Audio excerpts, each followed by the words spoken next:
Milwaukee.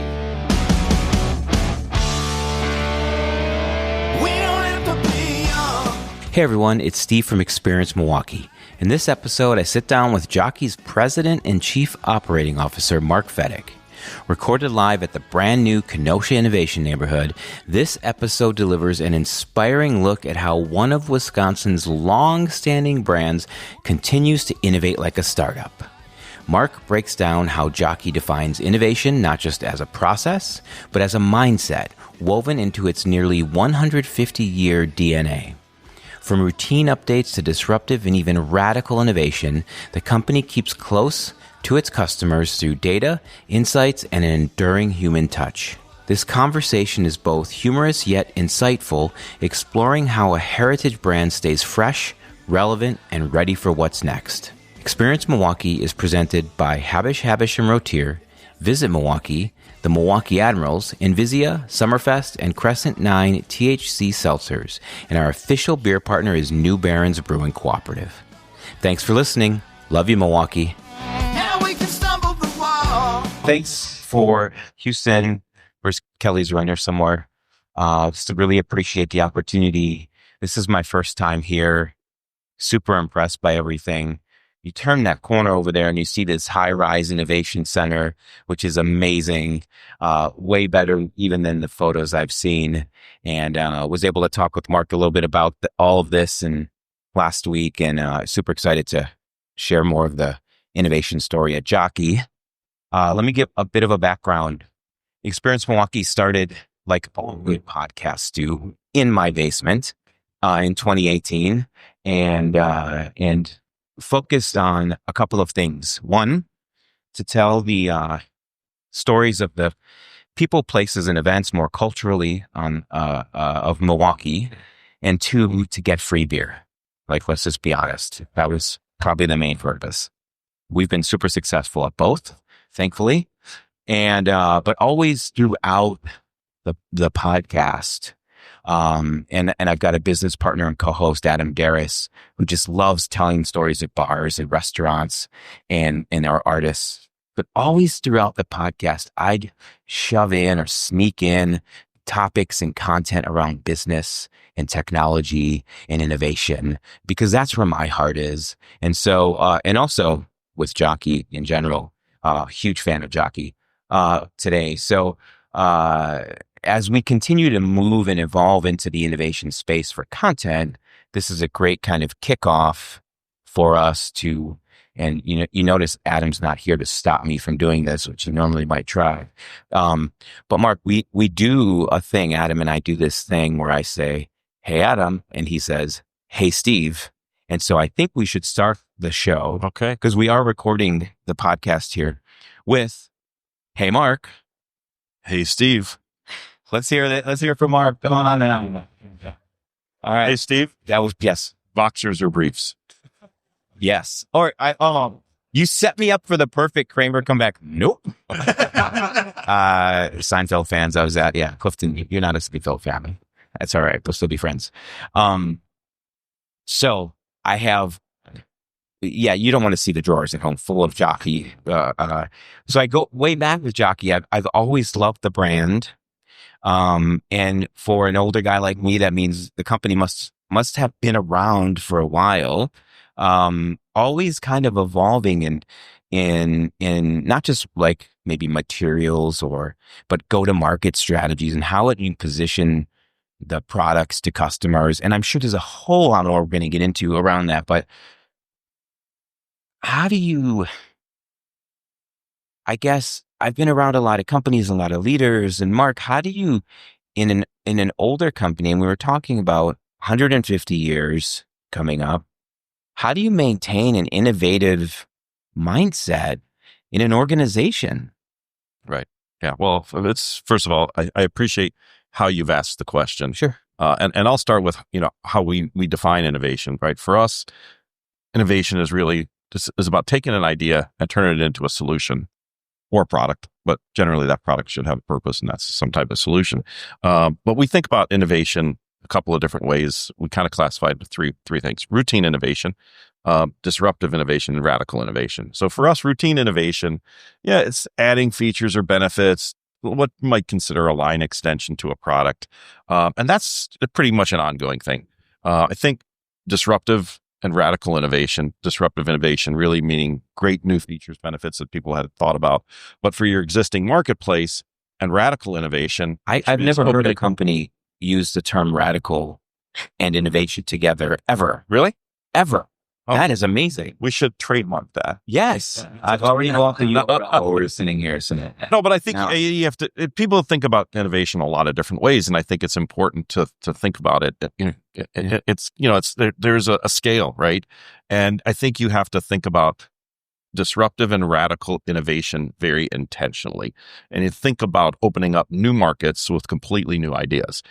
So I think that's the first thing. I would just start with the definition and how we think about it. The question, the way you asked it, I appreciate because you use the word mindset, and some people think about innovation as a process. Even inside of our own company, we often use that word. We don't believe that innovation is a process. We believe it is a mindset. It really is part of our DNA. Our founder was an inventor, so we've been thinking about innovation since day one. So it's really part of our culture, and it's a non-negotiable. And from a senior leadership standpoint, from an ownership standpoint, you really have to send that message, right? It is cultural. It's part of the DNA. And I think, that's part of the answer. I think the second big thing for us is closeness to customer or client or consumer, depending on your business, really being tapped in to the consumer or the user of your products or services. That's critical, right? To maintaining an innovation mindset in a legacy company. Yeah. And literally so you've just got me thinking, and I know I've given you a structure of the conversation today, but I love going on a little bit of tangents too. So I love the look on the face whenever I say that to whoever I'm interviewing, like, oh, great, rapid fire. So let me ask you this. So I am personally responsible for recruiting my wife into the Jockey brand. And literally they're doing fittings in the stores. Do you get data or information on what's exchanged or, because I don't know anything about bras. She loved them. She said, how did you know this was going to be so perfect? I'm like, it's Jockey. We quickly moved from boxers and briefs to bras. So they've gone straight to the more sensitive subjects, right? But I think your question is really about insights, customer and data, right? Yeah. And data. Yeah, data and insights. So we've always been a data-driven company. Again, it goes back to closest to consumer. If you think about it, 20 years ago, that data meant we walked down to the call center, which we will never outsource, which sits in the basement of our building, right over there on the corner of this property, right? So our insights and our data, literally was passed on from consumer phone calls to people who were designing or merchandising the products. So, and obviously over the past 10 to 20 years, that type of information and that data has been significantly enriched. So we have an extensive database of our consumers. We tap into it, I wouldn't say regularly, I would say constantly. And it just has got increasingly sophisticated. We look to the data for a few things, right? What's working, right? What do people love about the product or the service? What's not working, right? Looking at the points of dissatisfaction, try to improve on that. But we also look at it to try to identify the white space. What kinds of outlier stuff? What are the pain points?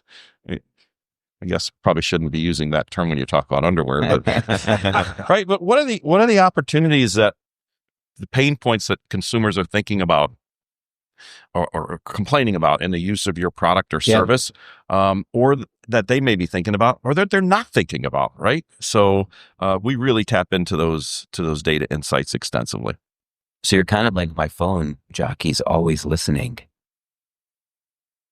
I don't think I'm going to answer that question. I have based on legal advice, I'm going to not answer that. All right. Respect. Okay. So almost 150-year-old company, and And you talk about this now, you unveil this, at least to me, this awesome scale of innovation and up to radical innovation. I know a lot of the community I operate in of the creatives and the makers and the builders and the entrepreneurs. They look at companies who are 150 years old and just say, "Oh, they don't know how to innovate. They can't take a concept or a napkin sketch to market." What do you say to things like that? And I guess this gets down to process a little bit. Mhm. What is that innovation process within Jockey to take something? Because there can be a lot of internal resistance or at least friction in changing how things are done and made. Yeah. Well, the premise of what people like that are saying is absolutely incorrect. And my first point that I would say is we wouldn't be 150 years old. Right on. Be here. That is the badge of If we honor, weren't right? innovating. Right. And as a proof point to that, I would love to share with them our IP portfolio of over, probably at this point, nearly 200, patents and yeah, trademarks and such. And let me be clear. No one has said it about Jockey. I understand. No, I understand the question, but that's exact. It's just, again, it goes back to the mindset, right? Right. So right. companies that are legacy companies to a large degree are around because they are disrupting themselves, right? I think it's the Jeff Bezos quote, right? Disrupt yourself before you get disrupted. So that's why we're still here. So I think that's the first point. I think the other thing that I would say about our process, so to speak, the first thing I would say is it's collaborative. That's probably fundamentally the most important thing that I could communicate to a group of inventors. It's collaborative. And that's actually one of the beauties, right, of this space. Kelly has repeatedly said to me that innovation doesn't take place by itself. It doesn't take place alone, right? It happens when everybody's pulling together in the same way. Whether that be educators, whether that be entrepreneurs, whether that be the inventors themselves. Sure. But it's a team sport. It's not an individual sport. And that's really important to our process at Jockey. When I think about who's involved in the innovation mindset or process at Jockey, we obviously have designers, right, who think about the white space and the pain points. We have merchandisers who look at what's working and what's not working, and that input into the process. We have marketers and researchers who are tapped into the consumer mindset, megatrends, things of that nature. The consumer is part of our process, obviously. And our channel partners, our suppliers, our manufacturers, right? Areas. Right. We're looking at all the way down the supply chain. All of those folks are contributors to the innovation process for us. And I think the other thing I would say about collaborative team sport and process, shameless shout out, right, to Michael Best, who's here. And then the space. One of the reasons why the space was created was to bring together so many different contributors to the innovation process. One of the things that people don't think about, and I would say to young creators and vendors, get legal involved early on. Right? And I don't get any, just so you know, there's no benefit for me to say that. Right. But I say the same thing. You Legal, gotta, accounting, you have to have them stuff together. Get legal involved early on, or you stand a really good chance of losing your IP or your innovation. And I think the other point that I would make in terms of team sport collaboration, your financial investors, right? For me at Jockey, I only have one financial investor that I have to worry about, and that's the owner. But if you've got angel investors, if you got VC involved, if you got PE involved, if you have board members, shareholders, you got to get them involved in that process, and they need to be bought into it, right? Because I will tell you, I personally haven't done innovation for 150 years. I'm not quite that old, but whatever you think the success rate is going to be, it will be worse. Whatever you think the cash burn rate is going to be, it's going to be worse. So, right, make sure that the investors and the financial support in the company is behind that innovation mindset.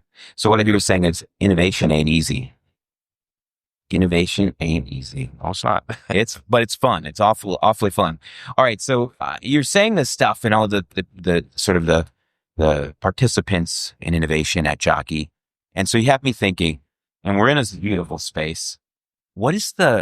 How are you fostering sort of the creative collisions in the walls of the building of Jockey? Like, what is it? Can you paint a picture of like what does this look like, and where do these all these different groups meet and sort of engage on different ideas? Yeah. Yeah. So I think I'll answer the question maybe a little bit more generally. Yeah. I think we approach innovation a couple of different ways. There's a part of our innovation process and our product development process, which is very much routine, calendarized. We meet, we start a season, right? We go through that whole process. But you can't really put innovation on a calendar, right? So we start it on a calendar, but again, you have to encourage that mindset, right, to be happening all the time. Sure. You really have to make sure that innovation doesn't get constrained by a calendar or by process. You really have to almost create a skunkworks, so to speak. Like for a safe space outside of the safe space that normally there's safe spaces. Absolutely. I love the fact that you use those terms. And we haven't talked about this, right? No, we have not. We have something called an innovation incubator. Again, it happens once a quarter at a minimum, but it can happen at any point in time. But what I love about the use of the term safe space is that group needs to know that they are not going to be tethered down by the revenue generating activities of the business on an ongoing basis of the core business, right? Yeah, exactly. So they need to know that if it happens, it happens. If it doesn't, it doesn't. They also need to know that if they make a mistake, that's okay. Yes. In fact, it's expected, right? If we get 1 out of 10 to stick, that's success. Yes. So I love the fact that you talked about safe space. For us, it's the innovation incubator. Right. So how do you personally, what does it look like for you walking the hallways, the offices, the whatever, the open spaces? How does it look for you to support that? What do you say? What do you do? How do you, I get from you, you are a lead by example kind of guy too. And so curious just how you help people understand that mistakes can be okay. Yeah. Well, I think that it's constant communication. Yeah. And it's constant reinforcement, and it's transparency also. So I think I'd like to believe that we talk about our successes, but we also talk about our mistakes. They're learning opportunities. So we talk about what we might have done differently, what we could do differently next time around. I think that's part of my job, is to make sure that we lift up those learnings. I'll call them not mistakes. Number one.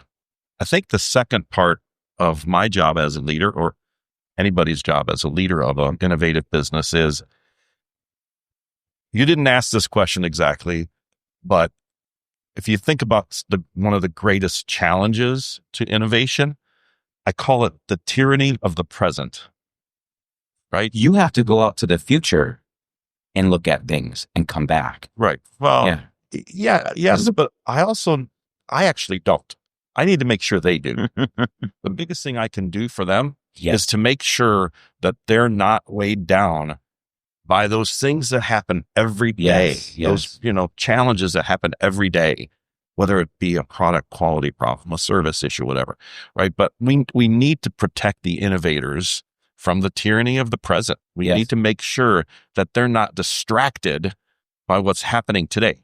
Learn from it, apply it, but let somebody else handle it, right? The operational stuff. That's another trademark, tyranny of the present. There you go. I own the .com, though I just bought it while we're talking. All right. So as I sit here in complete comfort in my Jockey underwear, let's talk about data. Yeah. Let's go back to data. Yeah. And if you can share maybe a bit more on the technical side of product innovation, or dare we say AI, is there such a thing as underwear AI? Well, I haven't seen it yet.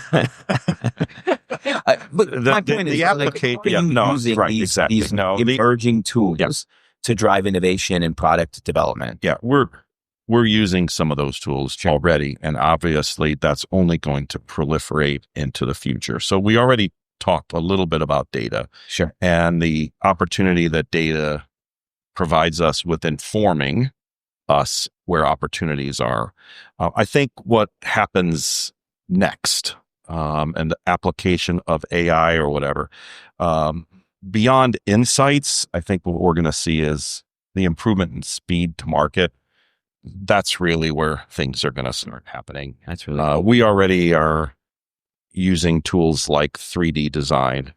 We're using things like 3D printing, so you don't have to sew a garment. You can print a garment, at least in its first phases. Is that more for like rapid prototyping? Exactly. Yeah, exactly. So I think the biggest future app, as I think everyone knows, there's going to be massive radical changes that come from the application of AI.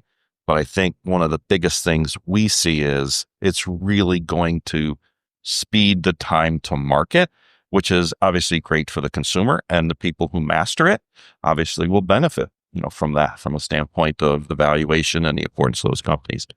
I think the other thing that I would say, there's so much talk, and just this week alone, right? We've probably heard announcements of 50,000, 100,000 jobs lost by AI. And certainly there's going to be job loss or job change.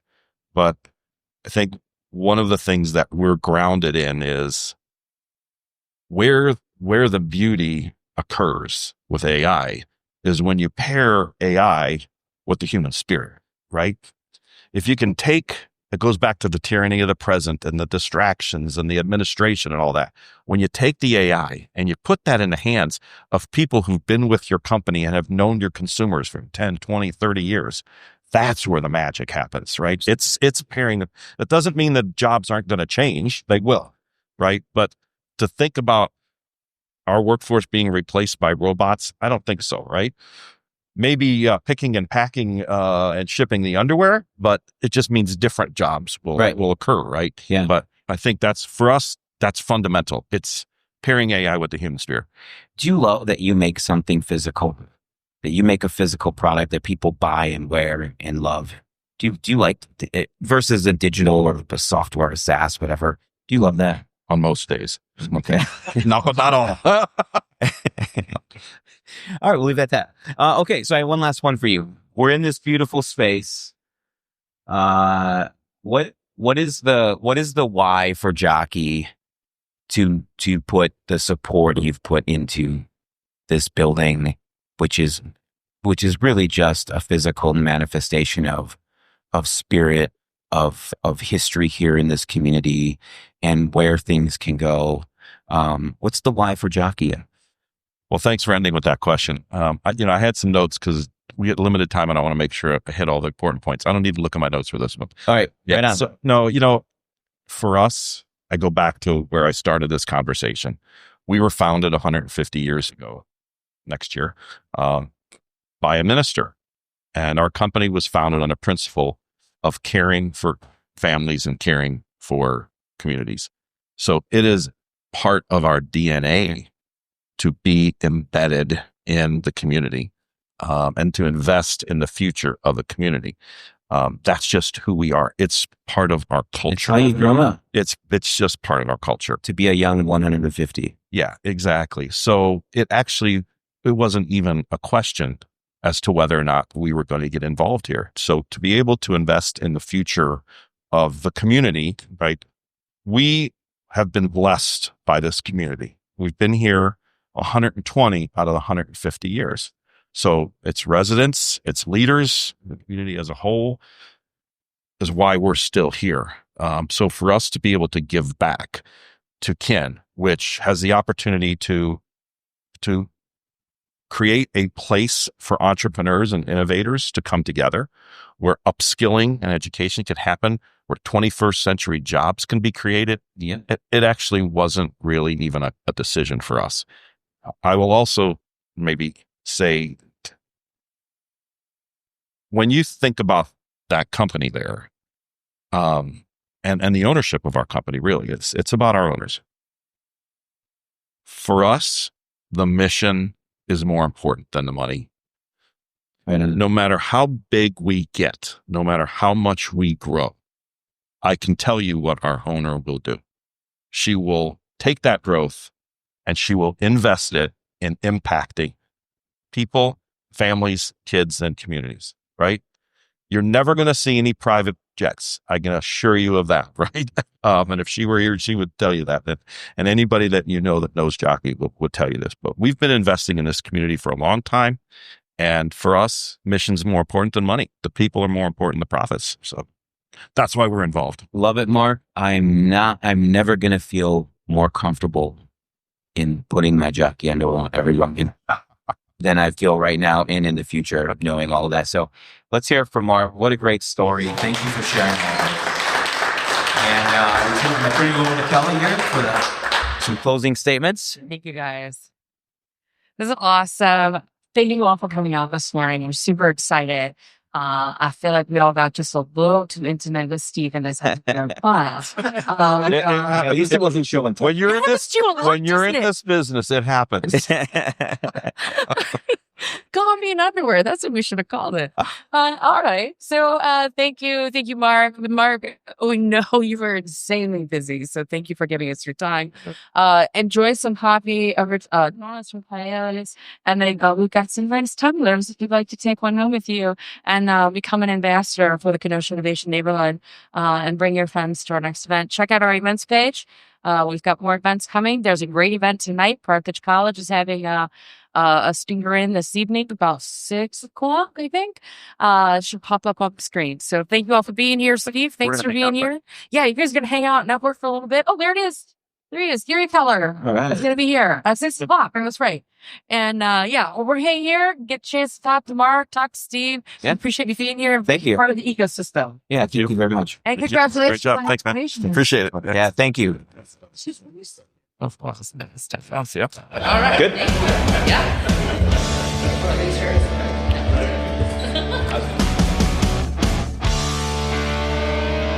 We don't have to be young to get your head